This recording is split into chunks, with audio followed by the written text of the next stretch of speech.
Gran parte de la diversidad de la vida global se relaciona con los bosques.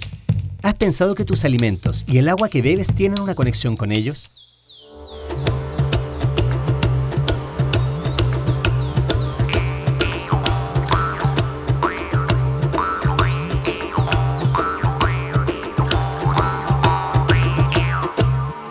Los bosques albergan la mayor biodiversidad terrestre del planeta.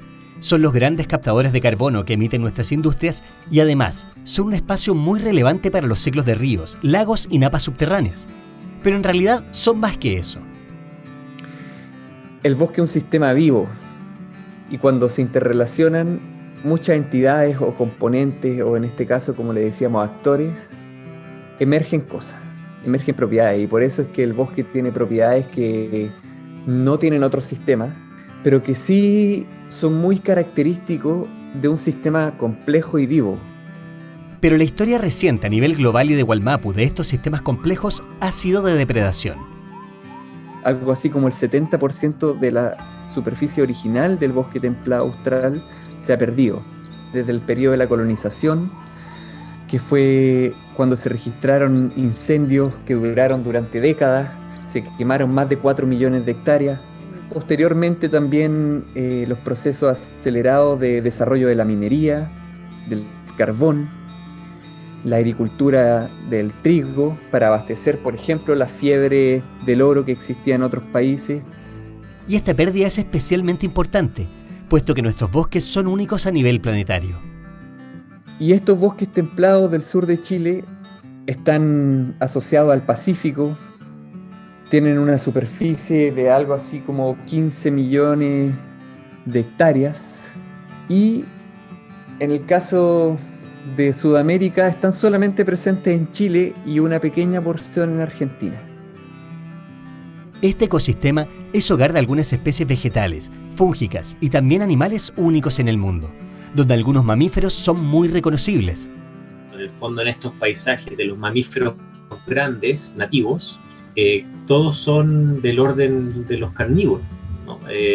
El quique, el chingue, el zorro pulpeo, el zorro chilla, el gato huiña, el puma, bueno, y el gato geoffroy también en zonas cordilleranas. En el fondo es un eslabón importante dentro del ecosistema. ¿Te imaginas qué roles cumplen en los ecosistemas? Son especies que regulan las poblaciones de roedores, dispersan semillas, ¿cierto? Y todos son funciones que son importantes para que el bosque en el fondo se mantenga en el tiempo y también sea más resiliente frente a futuros escenarios de cambio climático, etc. Y es que a pesar de haber un porcentaje importante de bosques protegidos e iniciativas como la Reserva Biósfera de Araucarias, declarada por UNESCO, su distribución no es homogénea en el territorio. Menos de un 1% de la cordillera de la costa está protegida, por ejemplo.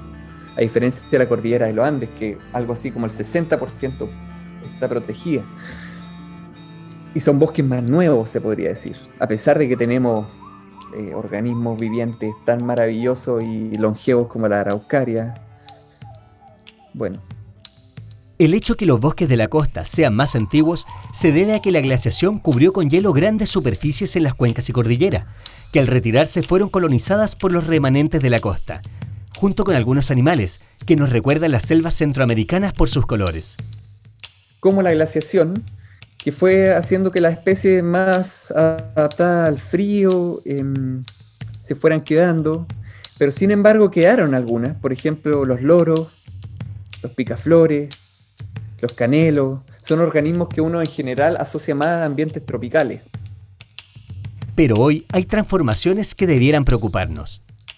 Si tú no tienes bosque nativo cubriendo las cuencas y sobre todo grandes sectores montañosos, no hay posible acumulación de agua. Las aguas tienden a ser torrenciales, digamos, cuando llueve, además de producir erosión y arrastrar sedimentos. Esa agua no se infiltra mayormente o no se almacena tampoco en depósitos de la misma estructura del bosque. Entonces, estos ecosistemas se relacionan con el agua que bebemos y a la vez son fuentes de alimentación, con especies nativas y también nuevas que se integran al paisaje. Algo así como 47 especies del bosque se recolectan por las personas, en particular por recolectoras y recolectores del pueblo mapuche, pero también descendientes de colonos que utilizan varias de las especies que crecen en estos bosques. Entre ellos hongos, varias especies, berries, varias especies tipo murta, ¿no es cierto? Y bueno, varias otras especies como los calafates, los michay, el maqui. En la travesía del existir, cada parte del bosque nos habla de una sabiduría y memoria profunda, que llega a las raíces mismas de la existencia. Y ahí están los árboles grandes, ahí están los árboles muertos en pie, que han acumulado y que están modelando la diversidad biológica que vivía ahí. Pero también, ¿no es cierto?, están los seres humanos que hacen uso de esta memoria y que van cultivando una conciencia histórica colectiva alrededor del bosque. Y que está muy impresa en nuestra forma de vida, o sea, es algo innegable. A pesar de que seamos un animal tan urbano. Y cuando hablamos de árboles muertos en pie, hablamos de espacios que son usados por aves, insectos y hongos para seguir proliferando y generando vida. Esos árboles son los más importantes del bosque. Son los árboles que dan vida al bosque, porque ahí es donde se genera la mayor cantidad de cavidades. Y varias especies de aves utilizan cavidades en árboles para nidificar. Sin embargo, la gran amenaza del bosque es la degradación. La pérdida de grandes árboles, la pérdida del suelo, la pérdida de la hojarasca, la pérdida del sotobosque. Siendo los lazos entre cultura y diversidad muy estrechos, esta amenaza al bosque tiene efectos socioculturales claros. Se estima que durante este siglo se va a perder algo así como el 20% de la biodiversidad que habita el planeta. Sin embargo, en el mismo periodo, algo así como 6.900 lenguajes que se hablan sobre la Tierra, se estima que más del 90% se van a perder. Y entonces ahí uno dice que básicamente lo que se está perdiendo es diversidad biocultural, ¿no es cierto? Y el lenguaje es solamente una dimensión de la cultura, pero también está la ciencia, está el arte, está el mito. Y las causas hoy parecen ser claras. Que lo central es la carencia del kimón, la carencia de la sabiduría, de haber perdido esa conexión con el real significado que tiene la tierra. Y eso no significa que el mapuche no piense en desarrollo y no piense en economía, solamente que se piensa con la naturaleza, no yendo en contra de ella, no yendo en contra de la tierra. Y este pensar con la naturaleza nos muestra brotes de esperanza para la humanidad. Pero este brote necesita que repensemos nuestra relación con el bosque, de un modo que apunta a su uso responsable y a su conservación. Con la biodiversidad y con los bosques como los sistemas agroforestales, que son sistemas que integran agricultura de baja escala, utilización de árboles, bosques, y en muchos casos también la ganadería. Pero todo esto implica un cierto orden en los predios, en los paisajes. Pensando que cada bosque pequeño también cuenta para albergar hongos, aves, insectos y también animales carnívoros que igualmente son memoria viva. El componente animal para un sistema agrícola sustentable es fundamental. Sin los animales, una agricultura resiliente y como con este enfoque como de permacultura no funciona. Tú necesitas el componente animal, ¿no? Para reciclar nutrientes, etcétera, para aprovechar, ¿cierto? Nutrientes que de otra forma tú no podrías en el fondo aprovechar. Yo no estoy diciendo que hay que comer carne todos los días, no, pero es parte fundamental de ese sistema, ¿no?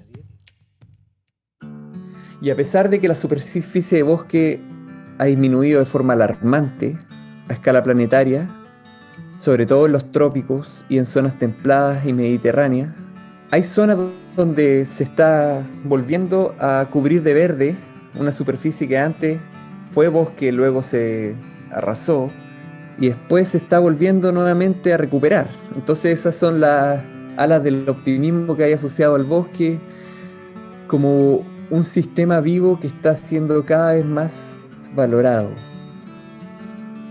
Todos los seres estamos interactuando en el planeta, y el bosque ha sido uno de los lugares más evidentes de esta conexión. ¿Qué harás para conservarlo?